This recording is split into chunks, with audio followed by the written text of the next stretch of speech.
ரொம்ப டிஸ்டர்பிங்கான சினிமா அந்த வாழை வந்து. நான் அவருடைய தாக்கம் பலமா இருக்குல்ல, இன்னும் கூட அதுலேருந்து வெளியில வர முடியல. படம் பார்க்கும்போது அந்த அந்த வாழைத்தாரை தூக்கிட்டு போறாங்க இல்லையா, அந்த வழி நமக்கு ஃபீல் ஆகுது இந்த இடத்துல. அப்படி இனிமே வாழைப்பழம்லாம் பார்க்கும்போது இவங்கெல்லாம் ஞாபகம் வருவாங்க. அப்போ அந்த பழம் திட்டிக்குமான்னு கூட தெரியல. லைக் நல்ல இயல்பான கதாபாத்திரங்கள். அந்த சின்ன பசங்க 2 பேரும், இந்த மெயினான பசங்க, அப்புறம் மொட்டைன்னு ஒரு பையன்.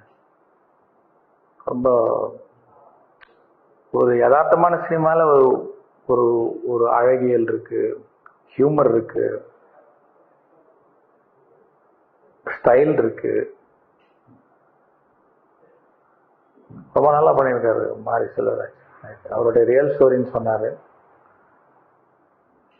ஆனால் ஒரு இலக்கியம் மாதிரி இருக்கு படம்.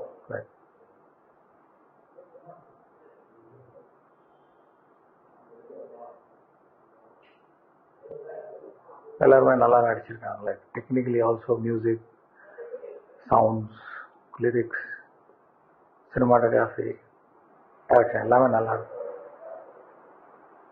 ஆல் த பெஸ்ட் மாரி, the whole team. Thank you.